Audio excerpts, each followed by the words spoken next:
Dears, welcome to B school again. നമ്മൾ കഴിഞ്ഞ ക്ലാസ്സിൽ പഠിച്ചതിന്റെ കണ്ടിന്യൂഷൻ ആണ് ഈ ക്ലാസ്സിൽ പഠിക്കാൻ പോകുന്നത്. So once again welcome to this class.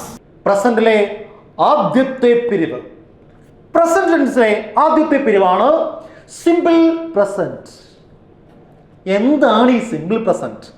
നമുക്കറിയാം, അതിനൊരു പാറ്റേൺ ഉണ്ട്, ഒരു സെന്റൻസ് പാറ്റേൺ ഉണ്ട്. ഒരു സിമ്പിൾ പ്രസന്റിൽ ഒരു വാചകം പറയാനും എഴുതാനും എക്സ്പ്രസ് ചെയ്യാനൊക്കെ ഒരു പാറ്റേൺ ഉണ്ട്. ആ പാറ്റേൺ അങ്ങ് പഠിച്ചാൽ മാത്രം മതി. സോ സിമ്പിൾ പ്രസന്റ് പഠിച്ചു. ആ പാറ്റേൺ ഇതാണ്: സബ്ജക്റ്റ് പ്ലസ് വേർബിന്റെ ഫസ്റ്റ് ഫോം പ്ലസ് ഒബ്ജക്റ്റ്. ഇനി ഒബ്ജക്റ്റിന് സ്ഥാനത്ത് വേറെ പലതും വരാൻ കേട്ടോ. ഇതൊരു ആക്റ്റീവ് സ്ട്രക്ചർ ആയതുകൊണ്ടാണ് ഞാൻ ഈ കറക്റ്റ് ഫോമാറ്റ് എടുത്തത്. അവിടെ ഒബ്ജക്റ്റ് വരണമെന്നില്ല, ഒബ്ജക്റ്റ് വരണമെന്നേ ഇല്ല, വേറെയും വരാം. പക്ഷെ ആക്റ്റീവ് സ്ട്രക്ചർ ആണെങ്കിൽ, ആക്റ്റീവ് വോയിസ് ആണെങ്കിൽ നമ്മുടെ ഫോമാറ്റ്, നമ്മുടെ വെർബ് പാറ്റേൺ സബ്ജക്ട് പ്ലസ് വേർബിന്റെ ഫസ്റ്റ് ഫോം പ്ലസ് ഒബ്ജക്റ്റ്. അപ്പോൾ ഈ ഒരു പാറ്റേൺ മാത്രമേ ഉള്ളൂ? അല്ല, മറ്റൊരു പാറ്റേൺ കൂടിയുണ്ട്. ആ പാറ്റേൺ ഇതാണ്: ഒബ്ജക്ട് പ്ലസ് ആമോ ഈസോ ആറോ പ്ലസ് V3. ഇത് passive structure or passive voice. Listen carefully. We have two patterns. Arc? Simple present. അപ്പോൾ സിമ്പിൾ പ്രസന്റിൽ ഒരു വാചകം പറയാൻ, എഴുതാൻ, എക്സ്പ്രസ് ചെയ്യാൻ, ചിന്തിക്കാനൊക്കെ ഒരൊറ്റ പാറ്റേൺ അല്ല, രണ്ട് പാറ്റേൺ ഉണ്ട്. ആ രണ്ട് പാറ്റേൺ, ഒന്ന് subject plus V1 plus object, അതൊരു പാസീവ് സ്ട്രക്ചർ. ഒബ്ജക്റ്റ് പ്ലസ് ആമോ ഈസോ ആറോ കഴിഞ്ഞിട്ട് വേർബിന്റെ തേർഡ് ഫോം പ്ലസ് അല്ലെ V3. ഇത് ഈ വാചകത്തിൽ ഏതിൽ എഴുതിയാലും ടെൻസ് എന്ത് തന്നെ ആയിരിക്കും? സിമ്പിൾ പ്രസന്റ് ആയിരിക്കും. അപ്പോൾ സിമ്പിൾ പ്രസന്റ് എന്ന് പറയുമ്പോൾ നമ്മളെന്ന വ്യക്തി ഈ മനസ്സിലാക്കണം, ഈ ഒന്നാമത്തെ പോയിന്റ് മാത്രമല്ല, ഇത് രണ്ടും എന്ത് തന്നെയാണ്? സിമ്പിൾ പ്രസന്റ് ആണ്. ആദ്യത്തേത് ആക്റ്റീവ് സ്ട്രക്ചർ, രണ്ടാമത്തേത് പാസീവ് സ്ട്രക്ചർ. ഓക്കെ, ഇനി എന്തിനാണ്, for what purpose to study to know in the simple present? എന്തിനാണ് നമ്മൾ സിമ്പിൾ പ്രസന്റ് പഠിക്കുന്നത്? എന്തിനാണ് പരിശീലിക്കുന്നത്? എന്താണ് ഇതിന്റെ പ്രാധാന്യം? അപ്പൊ നിത്യജീവിതത്തിൽ ഈ ടെൻസിന് ഒരുപാട് പ്രാധാന്യമുണ്ട്. ഇംഗ്ലീഷ് കമ്മ്യൂണിക്കേഷനുമായി ബന്ധപ്പെടുത്തി ഏറ്റവും പ്രധാനപ്പെട്ട ചില കാര്യങ്ങളുമായാണ് ഈ സിമ്പിൾ പ്രസന്റിനെ നിങ്ങളുടെ മുന്നിൽ ഞാൻ പ്രസന്റ് ചെയ്യുന്നത്. സോ അതിങ്ങനെയാണ്: സിമ്പിൾ പ്രസന്റ് എന്ന ടെൻസ് നമ്മൾ ഉപയോഗിക്കുന്ന പ്രധാനപ്പെട്ട യൂസേജുകളാണ് നമ്മൾ ഇനി പഠിക്കാൻ പോകുന്നത്. ഏതൊക്കെയാണ് ആ യൂസേജുകൾ? എന്തിനൊക്കെയാണ് സിമ്പിൾ പ്രസന്റ് ഉപയോഗിക്കേണ്ടത്? എവിടെയൊക്കെ സിമ്പിൾ പ്രസന്റിൽ മാത്രമേ പറയാൻ പാടുള്ളൂ എന്നൊക്കെ നിഷ്കർഷിക്കുന്ന ചില പോയിന്റുകൾ, പാറ്റേണുകൾ ആണ് നമ്മൾ ഇനി പഠിക്കാൻ പോകുന്നത്. അതിൽ ഒന്നാമത്തെ പോയിന്റ് പറയുന്നത്, ട്രൂത്തുകളെല്ലാം സിമ്പിൾ പ്രസന്റിൽ മാത്രമേ പറയാം. എന്താണ് ട്രൂത്ത്? കൊടുത്തിട്ടുണ്ട്. ട്രൂത്ത് എന്ന് പറഞ്ഞാൽ, ആ ട്രൂത്ത് അറിയാൻ വേണ്ടി ഒരു ട്രിക്കാണ് UGS. അപ്പം നിങ്ങൾ വിചാരിക്കും, എന്താണ് UGS അല്ലേ? എന്താണ് ഈ ട്രൂത്ത്? ആ ട്രൂത്ത് ഇവയാണ്. ഇംഗ്ലീഷ് ഗ്രാമറിൽ പറയുന്നു, യൂണിവേഴ്സൽ ട്രൂത്ത് ഏതുണ്ടോ അതെല്ലാം നമുക്ക് എന്തിലേ പറയാൻ പറ്റൂ? സിമ്പിൾ പ്രസന്റിൽ മാത്രമേ പറയാൻ പറ്റൂ. ഇവിടെ യൂണിവേഴ്സൽ, പ്രാപഞ്ചികമായിട്ടുള്ള, സാർവലൗകികമായിട്ടുള്ള, ഈ ലോകത്തിലെ നിത്യവുമായിട്ടുള്ള ചില സത്യങ്ങളുണ്ട്. ആ സത്യങ്ങളെല്ലാം എന്തിലേ പറയാവൂ? സിമ്പിൾ പ്രസന്റിൽ മാത്രമേ പറയാവൂ. അപ്പോൾ അതിലേതായിരിക്കും സത്യങ്ങൾ? അതിലൊന്നാണല്ലോ ആകാശത്തിൻ്റെ നിറം നീലയാണെന്ന് പറയുന്നത്. അല്ലെങ്കിൽ the earth rotates its on axis, ഭൂമി അതിൻ്റെ സ്വന്തം അച്ചുതണ്ടിൽ കറങ്ങുന്നു. ഇന്നലകളിലും ഇന്നും നാളെയും അങ്ങനെ തന്നെയാണ്. അതൊരു ഫോർ അവർ ട്രൂത്ത് ആണ്. It is called universal truth. നമ്മൾ പറയാറുണ്ടല്ലോ, the sun rises in the east, the sun sets in the west പറയാറില്ലേ? അപ്പോൾ ഇങ്ങനെയുള്ള പോയിന്റുകൾ നമ്മൾ എന്തിലേ പറയാറുള്ളൂ? Simple present. The sun gives us light, സൂര്യൻ നമുക്ക് പ്രകാശം തരുന്നു. അതൊരു യൂണിവേഴ്സൽ അല്ലേ? അപ്പൊ നോക്കേ, the sun, the earth rotates its on axis. നമ്മുടെ സബ്ജക്റ്റ് ആരാണ്? The earth. എർത്ത് ഒന്നേ ഉള്ളൂ, അതുകൊണ്ടാണ് റൊട്ടേറ്റ്സിനോടൊപ്പം നമ്മൾ എസ് അല്ലെങ്കിൽ ഇ എസ് അല്ലെങ്കിൽ ഐ എസ് എന്ന ഒരു ഫോമാറ്റിനെ കടമെടുത്ത് പറഞ്ഞിരിക്കുന്നത്. അപ്പോൾ ഭൂമി കറങ്ങുന്നു, എവിടെയാണ്? ഇറ്റ്സ് ഓൺ ആക്സിസ്, ഇതിൻ്റെ സ്വന്തം അച്ചുതണ്ടിൽ, ഇതിൻ്റെ, അതാണ് ഇറ്റ്സ്. സോ ഹിയർ ഇതൊരു യൂണിവേഴ്സൽ ട്രൂത്ത് ആണ്. അവിടെ നമ്മൾ പറഞ്ഞ റൂൾ പാലിക്കുന്നുണ്ടോ? Subject plus V1 plus etcetera, അല്ലേ? ഇവിടെ ഒബ്ജക്റ്റ് ഇല്ല, എക്സെട്രയാണ്. അടുത്തത്, എല്ലാ ജനറൽ ട്രൂത്തുകളും സിമ്പിൾ പ്രസന്റിൽ മാത്രമേ പറയാൻ പാടുള്ളൂ. എന്താണ് ജനറൽ ട്രൂത്ത്? പൊതുസത്യങ്ങൾ. ഇപ്പം നമുക്കറിയാം 4 എന്ന സംഖ്യയോടുകൂടി 4 കൂട്ടിയാൽ 8 ആണ്, അല്ലേ? അതൊരു പൊതുസത്യമാണ്, അത് മാറ്റമില്ലാത്ത സത്യമാണ്. ഇങ്ങനെയുള്ള പൊതുസത്യങ്ങൾ പറയുന്നതും എന്തിൽ മാത്രമായിരിക്കണം? സിമ്പിൾ പ്രസന്റ് ആയിരിക്കണം. ഒരു എക്സാമ്പിൾ കൊടുത്തിട്ടുണ്ട്. ലണ്ടൻ, അല്ലേ, is on the banks of the Thames. London എന്ന് പറയുന്ന മനോഹരമായ നഗരം തേംസ് എന്ന് പറയുന്ന നദിയുടെ തീരത്താണ് സ്ഥിതി ചെയ്യുന്നത്, അല്ലെങ്കിൽ അവിടെയാണ്. അതൊരു പൊതുവായ സത്യമാണ്, മാറ്റമില്ല. ശ്രീ പത്മനാഭ ടെമ്പിൾ സ്ഥിതി ചെയ്യുന്നത് തിരുവനന്തപുരത്താണ്, മാറ്റമില്ല, അല്ലേ? ഗംഗയുടെ തീരത്താണ് താജ്മഹൽ എന്ന മഹത്തായ പ്രണയ സൗധം. The Taj Mahal is or stands on the banks of the river Yamuna, അല്ലേ? ഇതിനൊന്നും മാറ്റമില്ല. ഇങ്ങനെ മാറ്റമില്ലാതെ തുടരുന്ന പൊതുസത്യങ്ങളെ നമുക്ക് എന്തിനേ പറയാവൂ? സിമ്പിൾ പ്രസന്റിൽ മാത്രമേ പറയാൻ പാടുള്ളൂ. Got it? Next point, scientific truth. ചില ശാസ്ത്രീയമായ സത്യങ്ങളുണ്ട്, ചിലതല്ല. ശാസ്ത്രീയ സത്യങ്ങളെല്ലാം തന്നെ എന്തിലേ പറയാവൂ? സിമ്പിൾ പ്രസന്റിൽ മാത്രമേ പറയാവൂ. അപ്പോൾ ആദ്യത്തേത് യൂണിവേഴ്സൽ, രണ്ടാമത്തത് ജനറൽ, മൂന്നാമത്തത് സയന്റിഫിക് ട്രൂത്ത്. നമുക്കറിയാം ശാസ്ത്രീയ സത്യങ്ങൾ എന്ന് പറയുന്നത് അതിനെപ്പോഴും അടിസ്ഥാനപരമായുള്ളത് തെളിവുകളാണ്, പ്രൂഫുകളാണ്, ശരിയല്ലേ? അങ്ങനെയെങ്കിൽ നിങ്ങളുടെ വീട്ടിൽ കുറച്ച് കെറോസിൻ ഓയിൽ ഉണ്ടെങ്കിൽ ആ ഓയിൽ എടുത്ത് വെള്ളത്തിൽ ഒഴിച്ചാൽ എന്താ സംഭവിക്കുന്നത്? അല്ലേ? ആ വെള്ളത്തെ ഇങ്ങനെ ഫ്ലോട്ട് ചെയ്യും, അതിൻ്റെ മുകളിൽ കിടക്കും, അല്ലേ? അതിൻ്റെ മുകളിലായിരിക്കും. ഓയിൽ ഒഴിച്ചാലും അത് ഫ്ലോട്ട് ചെയ്യുക മുകളിലായിരിക്കും, അല്ലേ? അത് ശരിക്കും പറഞ്ഞാൽ അതൊരു ശാസ്ത്രീയമായ സത്യമാണ്, മാറ്റമില്ല, അല്ലേ? H2O എന്ന് പറയുന്നത് ജലമാണ്. അങ്ങനെയാണ് 2 ഹൈഡ്രജനും ഒരു ഓക്സിജനും ചേരുമ്പോൾ ജലമുണ്ടാകുന്നു. വാട്ടർ ബോയിൽസ് എത്രയാണ്? 100 ഡിഗ്രി സെൽഷ്യസ്, അല്ലേ? അപ്പം അങ്ങനെയുള്ളൊരു എക്സാമ്പിളാണ്, നോക്കൂ, water boils at 100 degree Celsius. ജലം തിളയ്ക്കാൻ ആവശ്യമായ ആ തോതാണ് കൊടുത്തിരിക്കുന്നത് 100 ഡിഗ്രി സെൽഷ്യസ്. ഈ 3 പോയിന്റുകൾ മറക്കരുത്. Universal, general and scientific. ഈ ട്രൂത്തുകൾ നമ്മൾ എന്തിലേ പറയാവൂ? Simple present. Got the point? ഇനി ഈ ഇതിനെല്ലാം വെർബുകൾ നോക്കിയേ. ആദ്യത്തെ റൊട്ടേറ്റ്സ് ആണ്, രണ്ടാമത്തത് ഈസ് ആണ്, മൂന്നാമത്തത് ബോയിൽസ് ആണ്, അല്ലേ? ഇതെല്ലാ സബ്ജക്റ്റും സിംഗിൾ ആയതുകൊണ്ട് വേർബുകളെല്ലാം സിംഗിൾ ആയിട്ടുണ്ട്. അപ്പോൾ ഒന്നാമത്തെ ട്രൂത്ത് പഠിച്ചു. ഇനി അടുത്ത പോയിന്റിലേക്ക് നമുക്ക് പോയി നോക്കാം. അടുത്ത യൂസേജ് ഇതാണ്, HPQP എന്നൊരു ചെറിയ കോഡിലൂടെയാണ് നമ്മളത് പഠിക്കുന്നത്. എന്താണ് HPQP? H എന്ന് പറയുന്നത് നമ്മുടെ ഹാബിച്വൽ ആക്ഷനാണ്. നമ്മുടെ ലൈഫിൽ ആസ് എ ഹ്യൂമൻ ബീയിങ് എന്ന തലത്തിൽ നമുക്കൊരുപാട് ഹാബിച്വൽ ആക്ഷനുകളുണ്ട്, നിത്യേന നമ്മുടെ ശീലങ്ങളുണ്ട്. ശീലങ്ങളാണെങ്കിൽ അത് ഇന്നലെയും ഇന്നും നാളെയും നമ്മൾ തുടരുന്നതാണ്, അല്ലേ? അങ്ങനെയുള്ള ശീലങ്ങളുണ്ടെങ്കിൽ ശീലങ്ങൾ എന്തിലേ പറയാവൂ? സിമ്പിൾ പ്രസന്റിൽ മാത്രമേ പറയാവൂ. ഓക്കെ, രണ്ടാമത്തെ പോയിന്റ്, പ്രോവർബുകൾ. പ്രോവർബുകൾ എന്തിലേ പറയാവൂ?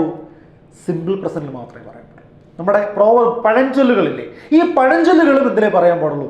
Simple present. മൂന്നാമത്തത്, നമ്മുടെ ലൈഫിനെ സ്വാധീനിക്കുന്ന, നമ്മുടെ ജനതയെ സ്വാധീനിക്കുന്ന ചില കൊട്ടേഷനുകളുണ്ട്, ഉദ്ധരണികളുണ്ട്. ആ ഉദ്ധരണികളും എന്തിലേ പറയാൻ പാടുള്ളൂ? Simple present. പ്രധാനപ്പെട്ട ലാസ്റ്റ് പോയിന്റ് പറയുന്നു, പ്ലാൻഡ് ഫ്യൂച്ചർ. പ്ലാൻഡ് ഫ്യൂച്ചർ, കാലകൂട്ടി തീരുമാനിച്ച് ഉറപ്പിച്ചു വെച്ചിരിക്കുന്ന ചില കാര്യങ്ങളുണ്ട്, അതും എന്തിലേ പറയാൻ പാടുള്ളൂ? Simple present. ഇതിൻ്റെ വിശദമായ പോയിന്റ് നമുക്ക് അടുത്ത ഒരു സെഷൻ നോക്കാം. നോക്കൂ, HPQP എന്ന ആ ഒരു ചെറിയ അക്രോമിനിൽ പറയുന്നു. ഹബിച്വൽ ആക്ഷൻ എല്ലാം എന്തിലേ പറയാൻ പാടുള്ളൂ? Simple present. Example, he usually drinks tea. അദ്ദേഹം സാധാരണയായിട്ട് ചായയാണ് കുടിക്കുന്നത്. അത് അയാളുടെ ശീലമാണ്. അത് ശീലമാണെന്ന് നമുക്ക് മനസ്സിലാക്കാൻ, നമുക്ക് കുറെ കൂടി ബോധ്യപ്പെടുത്തുവാൻ, നമുക്ക് മനസ്സിലാക്കാൻ ഒരു വാക്കുണ്ട് അവിടെ. ഏതാണ്? യൂഷ്വലി, സാധാരണയായി. ചിലപ്പോൾ ചില വാക്കുകളായിരിക്കും ആ വാചകത്തെ നമ്മളുടെ സിമ്പിൾ പ്രസന്റ് ആണെന്ന് വിളിച്ചു പറയുന്നത്.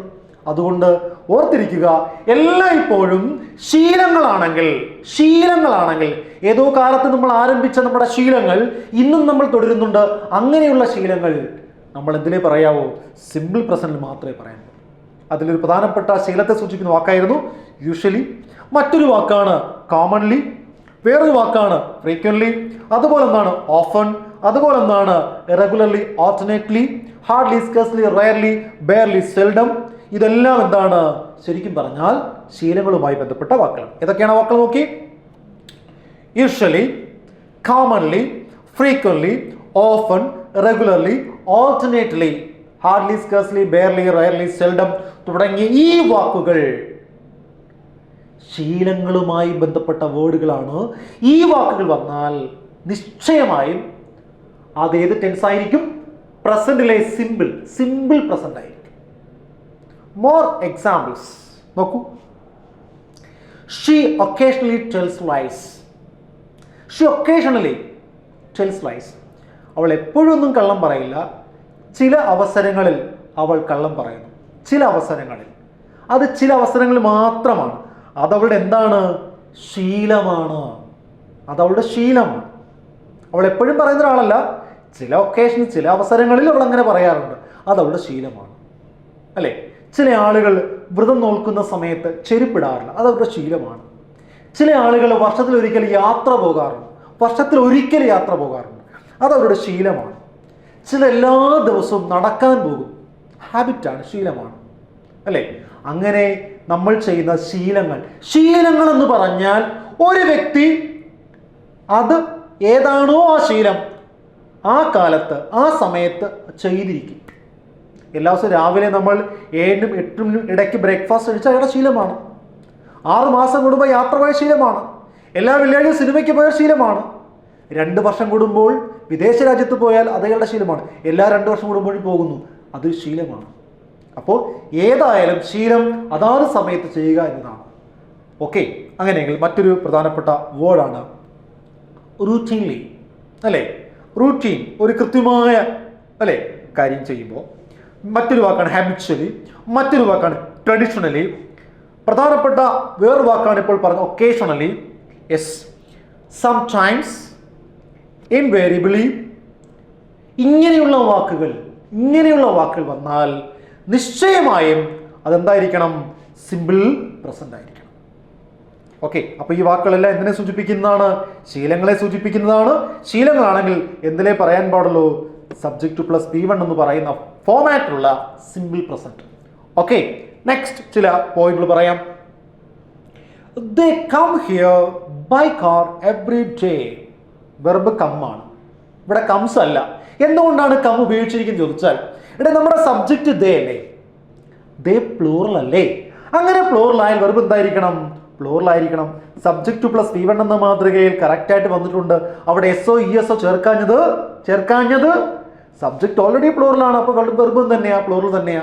അവിടെ ഹി ആയിരുന്നെങ്കിൽ നമുക്ക് കംസ് ഉപയോഗിക്കാമായിരുന്നു. Got it? പിന്നെ ഇവിടെ ഈ വാചകത്തിൽ എവറി ഡേ എന്ന വാക്ക് നമ്മോട് പറയുന്നു എല്ലാ ദിവസവും അയാൾ കാറിലാണ്, അവർ കാറിലാണ് ഇവിടെ വരുന്നത്. അത് അവരുടെ ശീലമാണ്, അല്ലേ? യെസ്. അപ്പോൾ അങ്ങനെയെങ്കിൽ മറ്റൊരു വാക്കാണ് പീരിയോഡിക്കലി, മറ്റൊരു വാക്കാണ് നോർമലി, മറ്റൊരു വാക്കാണ് ടിപ്പിക്കലി, മറ്റൊരു വാക്കാണ് constantly, once, every day, daily. ഈ പറയുന്ന വാക്കുകളെല്ലാം തന്നെ സിമ്പിൾ പ്രസന്റിന്റെ ശീലങ്ങളുമായി ബന്ധപ്പെട്ട്. അപ്പം ഞാൻ ഈ പറഞ്ഞു പോയപ്പോൾ കുറേ വേർഡുകൾ ശീലങ്ങളുമായി ബന്ധപ്പെട്ടതിനെ കുറിച്ച് പറഞ്ഞില്ലേ? ആ വാക്കുകൾ പ്രധാനപ്പെട്ടതാണ്. ആ വാക്കുകൾ കാണുമ്പോഴേ നമുക്കറിയാം ഇതൊരു ഹാബിറ്റാണ്. ഹാബിറ്റ് ആണെങ്കിൽ എന്തിനേ പറയാവൂ? Simple present. Got the point. ഇനി സിമ്പിൾ പ്രസൻറ്റുമായി ബന്ധപ്പെട്ട അടുത്ത പ്രധാനപ്പെട്ട യൂസേജ് ആണ് ഇനി പറയാൻ പോകുന്നത്. ആ യൂസേജ് ആണ് പ്രോവേർബ്. ഈ പഴഞ്ചൊല്ലുകളില്ലേ, ആ പഴഞ്ചൊല്ലുകളെല്ലാം ഇപ്പോഴും നമ്മൾ എന്തിലേ പറയാവൂ? സിമ്പിൾ പ്രസൻറ്റിലേ പറയാവൂ. നമ്മുടെ പഴഞ്ചൊല്ലുകൾ, എല്ലാ പഴഞ്ചൊല്ലുകളിലും ഒരു ഹിഡൻ മീനിങ് കാണും. അതിനകത്ത് ഒരർത്ഥം കാണും, ഒരു വെവ്വേറെയുള്ള മീനിങ് കാണും. അങ്ങനെയുള്ള രണ്ട് പ്രധാനപ്പെട്ട പ്രോവർബുകളാണ് നിങ്ങൾക്ക് മുന്നിൽ. അതിലൊന്നാണ് slow and study wins a race, all that glitters is not gold. So we have two proverbs here. The first one is slow and steady wins a race. അല്ലേ, പയ്യെ തിന്നാൽ പനയും തിന്നാമെന്ന് പറയാറില്ലേ? അതായത് ഒരു വ്യക്തി ക്ഷമയോടെ കൃത്യതയോടെയാണ് കാര്യങ്ങൾ നയിക്കുന്നതെങ്കിൽ അയാൾക്ക് വിജയം സുനിശ്ചിതമാണ്. അതാണ് ഒന്നാമത്തെ പോയിന്റ്. അവിടുത്തെ വെർബ് വിൻസ് ആണ്, വിജയിക്കുന്നു. അപ്പോൾ വിൻ എന്നതിൻ്റെ സിംഗുലറാണ് വിൻസ്. അപ്പം നിങ്ങൾക്ക് സംശയം കാണും, രണ്ട് വാക്കുകളില്ലേ, സ്ലോയും സ്റ്റഡിയും ഇല്ലേ, അപ്പോൾ രണ്ട് പദങ്ങളല്ലേ, രണ്ട് പദങ്ങളാകുമ്പോൾ രണ്ട് സബ്ജക്റ്റ് വേർഡുകളല്ലേ, അപ്പോൾ തീർച്ചയായിട്ടും പ്ലൂറലായ വിന്നല്ലേ വരാൻ പാടുള്ളൂ എന്ന് സംശയിക്കാം. അപ്പോൾ ഞാൻ പറയും, സ്ലോ എന്ന വാക്കും സ്റ്റഡി എന്ന വാക്കും ഡിഫറെൻ്റ് ആയിട്ടുള്ള വേർഡുകളാണ്, ഡിഫറെൻ്റ് സ്പെല്ലിംഗ് ആണ്, ഡിഫറെൻ്റ് മീനിങ് ആണ്. പക്ഷേ ഈ ഡിഫറെൻ്റ് ആയ വേർഡുകൾ ഒരേ ആശയമാണ്, വൺ സിംഗിൾ ഐഡിയ ആണ് കൺവേ ചെയ്യുന്നതെങ്കിൽ അതിനെ സിംഗിൾ യൂണിറ്റ് ആയിട്ട് പറഞ്ഞുകൊണ്ട് ഒരു സിംഗിൾ സബ്ജക്റ്റ് ആയിട്ട് നമുക്ക് എന്ത് ചെയ്യാം, പരിഗണിക്കാം. അങ്ങനെ സിംഗിൾ സബ്ജക്റ്റ് ആയിട്ട് പരിഗണിക്കുമ്പോൾ വെർബ് സിംഗുലർ തന്നെയാണ്. എന്നാൽ ഞാൻ ആ വാചകത്തെ ഇങ്ങനെ എഴുതിയാലോ, രാമു ആൻഡ് രാജു. ആരൊക്കെയാണ്? രാമുവും രാജു മത്സരത്തിൽ വിജയിക്കുന്നു. Win the race. ഇവിടെ കറക്റ്റ് വിന്നാണ്. ഏതാണ്? വിന്നാണ്. കാരണം രാമു എന്നും രാജു എന്നും രണ്ട് വ്യത്യസ്തരായ മനുഷ്യരാണ്, വ്യത്യസ്തമായ പേരുകളാണ്. അവിടെ വിന്നാണ് കറക്റ്റ്. അപ്പം അതേപോലല്ലേ രാമുവിൻ്റെ സ്ഥാനത്ത് സ്ലോയും സ്റ്റഡിയുടെ സ്ഥാനത്ത് രാജുവുമാണ്. പക്ഷേ രണ്ട് വ്യത്യസ്തമായ വേർഡുകളായിട്ട് പോലും ഇവിടെ സിംഗുലറായ പദം ഉപയോഗിക്കാൻ കാരണം, ഈ സിംഗുലറായിട്ടുള്ള വെർബിലേക്ക് എത്തുവാനുള്ള കാരണം സ്ലോയും സ്റ്റഡിയും എന്ന് പറയുന്ന ഡിഫറെൻ്റ് ആയിട്ടുള്ള വേർഡുകൾ, ആ നൗണുകൾ ഒരേ ആശയമാണ് കൺവേ ചെയ്യുന്നത്. അങ്ങനെ ഒത്തിരി ഒരേ ആശയം കൺവേ ചെയ്യുന്ന വാക്കുകളുണ്ട്. അത് നമുക്ക് നെക്സ്റ്റ് ഒരു ടോപ്പിക്കിൽ ഉൾപ്പെടുത്തി പറയാം. അത് മാത്രമായിട്ട് ഇപ്പം നമ്മൾ ടെൻസിനെ കുറിച്ച് പഠിക്കുകയല്ലേ. So next point, all that glitters is not gold. ഇവിടെ മിന്നുന്നതെല്ലാം പൊന്നല്ല. ഈ കാണുന്ന മിന്നുന്നതൊന്നും പൊന്നല്ല. അതായത് പുറമേ കാണുന്നതല്ല സത്യം. അപ്പിയറൻസ് ആർ ഡിസെപ്റ്റീവ് എന്നൊരു ചൊല്ലാണ് ഇതിൻ്റെ മീനിങ്, അല്ലേ? പുറമേ കാണിക്കുന്നതൊന്നും ചിലപ്പോൾ ശരിയാകണമെന്നില്ല എന്നൊക്കെയുള്ള യാഥാർത്ഥ്യങ്ങൾ ഉൾപ്പെടുത്തുന്ന ഫോമുകളെയാണ് പ്രോവർബ് എന്ന് പറയുന്നത്. അത്തരം പ്രോവർബുകൾ സിംപിൾ പ്രസന്റിൽ മാത്രമേ പറയാം. Got the point. Next, quotations, ഉദ്ധരണികൾ. മഹാന്മാർ പറഞ്ഞു പോയ വാചകങ്ങൾ, ഏതോ കാലത്തു പറഞ്ഞ വാചകങ്ങൾ ഇന്നും ഇപ്പോഴും നമ്മൾ അതുപോലെയാണ് പറയുന്നത്. നോക്കൂ, man is bone free but everywhere he's in chains. മനുഷ്യൻ സ്വതന്ത്രനായി ജനിക്കുന്നു, പക്ഷേ അവൻ എല്ലായിടത്തും ചങ്ങലകളാൽ ബന്ധിക്കപ്പെടുന്നു എന്ന ഫ്രഞ്ച് ഫിലോസഫറായ റൂസോയുടെ വാചകം അന്ന് 1789 അല്ലേ ഫ്രഞ്ച് റെവല്യൂഷനുമായി ബന്ധപ്പെടുത്തിയൊക്കെ പറഞ്ഞു പോയിട്ടുള്ള കാര്യങ്ങളാണ്. എന്നാൽ ആ വാചകം 2025 ഈസുമാറി വാസായിട്ടില്ല, അല്ലേ? ഈസുമാറിയിട്ട് വാസായിട്ടില്ല. കാരണം ഇതൊരു പ്രോവർബാണ്. പ്രോവർബ് പറയുന്ന ടൈം ഏതാണോ ആ ടൈമാണ് ഫോർ അവർ കീപ്പ് ചെയ്യേണ്ടത്. Got it? Next point, the purpose of art is washing the dust of daily life of our souls. കണ്ടോ? ദ പർപ്പസ് ഓഫ് ആർട്ട്, കലയുടെ യഥാർത്ഥ ഉദ്ദേശം എന്ന് പറയുന്നത് washing the dust of daily life of our souls. നമ്മുടെ മനസ്സിലെ വേണ്ടാത്ത മാലിന്യങ്ങളെല്ലാം തുടച്ചു നീക്കുകയാണ്, അല്ലേ? അതാണ് കലയുടെ ധർമ്മം. നമ്മളെ നവീകരിക്കുക എന്നതാണ് കലയുടെ ധർമ്മം. ഇതൊരു കൊട്ടേഷനാണ്. മഹാത്മാഗാന്ധി പറഞ്ഞു 1942 പറഞ്ഞൊരു വാചകമുണ്ട്. ഓഗസ്റ്റ് ക്രാന്തി മൈതാനത്തിൽ വെച്ച് 942 പറഞ്ഞു, ഡു ഓർ ഡൈ, മരിക്കുക അല്ലെങ്കിൽ പ്രവർത്തിക്കുക. അല്ലേ? ഡു ഓർ ഡൈ, പ്രവർത്തിക്കുക അല്ലെങ്കിൽ മരിക്കുക. ഡു ഓർ ഡൈ, പ്രവർത്തിക്കുക അല്ലെങ്കിൽ മരിക്കുക. ഇവിടെ 2025 വരുമ്പോൾ ഡു മാറ്റി ഡിഡോ, ഡൈ മാറ്റി ഡൈഡോ ആക്കിയോ? ഇല്ല. എന്തെന്നാൽ because it is A quotation. അപ്പോൾ കൊട്ടേഷൻസ് ഓൾവേസ് എന്താണ്? എക്സ്പ്രസസ് എവിടെയാണ്? Simple present. നെക്സ്റ്റ് പോയിന്റ്, നമ്മുടെ പ്ലാൻഡ് ഫ്യൂച്ചർ ഉണ്ട്. എന്താണ് പ്ലാൻഡ് ഫ്യൂച്ചർ? കാലേ കൂട്ടി തീരുമാനിച്ചുറപ്പിച്ചിരിക്കുന്ന ഏതൊരു കാര്യത്തെയും നമുക്ക് എന്ത് പറയാം? പ്ലാൻഡ് ഫ്യൂച്ചർ എന്ന് പറയാം. നാളെയോ മറ്റന്നാളോ അടുത്തയാഴ്ച അടുത്ത മാസമോ അടുത്ത വർഷമോ നടക്കാൻ പോകുന്നൊരു കാര്യം നമ്മൾ കാലേ കൂട്ടി തീരുമാനിച്ചു വെച്ചിരിക്കുകയാണ്. നമ്മൾ ആ ഡേറ്റ് ഫിക്സ് ചെയ്ത് വെച്ചിരിക്കുകയാണ്, ആ പ്രോഗ്രാം ഫിക്സ് ചെയ്ത് വെച്ചിരിക്കുകയാണ്. അങ്ങനെ മുന്നേ കൂട്ടി തീരുമാനിച്ചിരിക്കുന്ന വരാൻ പോകുന്ന ഏതൊരു പ്രവൃത്തിയെയും നമുക്ക് പ്ലാൻഡ് എന്ന് പറയാം. അത്തരം പ്ലാൻഡ് ആയിട്ടുള്ള ഫ്യൂച്ചറിലെ കാര്യങ്ങൾ നമുക്ക് എന്തിൽ തന്നെ പറയണം? സിമ്പിൾ പ്രസന്റിൽ തന്നെ പറയണം. Example, my father comes home next week from Dubai. അച്ഛൻ ജോലി ചെയ്തത് ദുബായിലാണോ? പക്ഷെ അച്ഛൻ വരുന്നുണ്ട് അടുത്ത ആഴ്ച. മുമ്പേ എനിക്ക് മെസ്സേജ് കിട്ടി, അച്ഛൻ ഇതുവരെ വന്നിട്ടില്ല, പക്ഷേ മുമ്പേ മെസ്സേജ് കിട്ടി, ഞാൻ അടുത്ത ആഴ്ച വരുന്നുണ്ട് പറഞ്ഞു. അപ്പോൾ അതൊരു പ്ലാൻഡ് ആയിട്ടുള്ള ആക്ഷനാണ്. സോ അതുകൊണ്ട് നമ്മൾ പറയുന്നത് സിമ്പിൾ പ്രസന്റ്. നോക്കൂ, അവിടെയും സബ്ജക്റ്റ് പ്ലസ് V1 എന്ന മാതൃകയല്ലേ കുഞ്ഞുങ്ങളെ? Right. Next, the prime minister visits London next month. അടുത്ത ആഴ്ച പ്രധാനമന്ത്രി ലണ്ടൻ സന്ദർശിക്കുന്നു. സന്ദർശിച്ചിട്ടില്ല, അത് ചെയ്യാൻ പോവുകയാണ്. പക്ഷെ കാലേക്കൂട്ടി തീരുമാനിച്ചുറപ്പിച്ച് വെച്ചിരിക്കുക ഡേറ്റ്. അങ്ങനെയെങ്കിൽ അങ്ങനെ കാലേക്കൂട്ടി തീരുമാനിച്ചുറപ്പിച്ചിരിക്കുന്ന ഏത് കാര്യവും നമുക്ക് ഇതിൽ പറയാം? പ്ലാൻഡ് ഫ്യൂച്ചർ ആണ്. അത് ഇതിലേ പറയാവൂ? സിമ്പിൾ പ്രസന്റിൽ മാത്രമേ പറയാവൂ. ഇതിലേ പറയാവൂ? Simple present. അപ്പോൾ ഇതുവരെ പറഞ്ഞു പോയത് സിമ്പിൾ പ്രസന്റ് ടെൻസ് എവിടെയാണ് ഉപയോഗിക്കേണ്ടത്, ഏതൊക്കെ നിബന്ധനകളിലൂടെയാണ് ആ ടെൻസ് കടന്നു പോകുന്നത്. അപ്പോൾ നമുക്ക് ഒരു ആക്റ്റീവ് സ്റ്റൈലാണ് ഇത്രയും നേരം നമ്മൾ പറഞ്ഞു പോയത്. ആക്റ്റീവ് സ്റ്റൈൽ, നമുക്ക് ആക്റ്റീവ് ഗ്രാമറാണ് യൂസ് ചെയ്യാൻ കൂടുതൽ എളുപ്പം. ഓക്കെ, അങ്ങനെയെങ്കിൽ ഈ പ്രധാനപ്പെട്ട പോയിന്റുകൾ എല്ലാം ഉൾപ്പെടെ നമുക്ക് സിമ്പിൾ പ്രസന്റിനെ കുറിച്ച് കൂടുതൽ വിശദമായി പഠിക്കാം. എന്നാൽ ഈ പോയിന്റുകൾ മാത്രമല്ല, പിന്നെയും പറയുന്നുണ്ട്. നമ്മൾ പറയുന്ന ചില ടെലികാസ്റ്റുകൾ കണ്ടിട്ടില്ലേ? ബ്രോഡ്കാസ്റ്റുകളിൽ പറയുന്ന ചില ഗെയിമുകൾ, ചില മത്സരങ്ങൾ നടക്കുമ്പോൾ ആ മത്സരങ്ങളുടെ കമൻട്രി എല്ലാം സിമ്പിൾ പ്രസന്റിലേ പറയാൻ പാടുള്ളൂ. എന്താണ്? കമൻട്രീസ് എല്ലാം സിമ്പിൾ പ്രസന്റിലേ പറയാൻ പാടുള്ളൂ എന്നാണ് നിഷ്കർഷിക്കുന്നത്. നമ്മൾ ആദ്യം പറഞ്ഞത് ട്രൂത്താണ് അല്ലേ? ജനറലും സയൻറ്റിഫിക്കും അതുപോലെ തന്നെ യൂണിവേഴ്സലും പറഞ്ഞു, കൊട്ടേഷൻസ് പറഞ്ഞു, പ്രോവർബ് പറഞ്ഞു, ഹാബിച്വൽ ആക്ഷൻ പറഞ്ഞു, പ്ലാൻഡ് ഫ്യൂച്ചർ പറഞ്ഞു. ഇവയെല്ലാം ഇതിലേ പറയാൻ പാടുള്ളൂ, സിമ്പിൾ പ്രസന്റ്. ഡിയസ്, ഈ ക്ലാസിന്റെ കണ്ടിന്യൂഷൻ നമുക്ക് നെക്സ്റ്റ് ക്ലാസ്സിൽ എന്ത് ചെയ്യാം? ഡിസ്കസ് ചെയ്യാം. ഓക്കെ.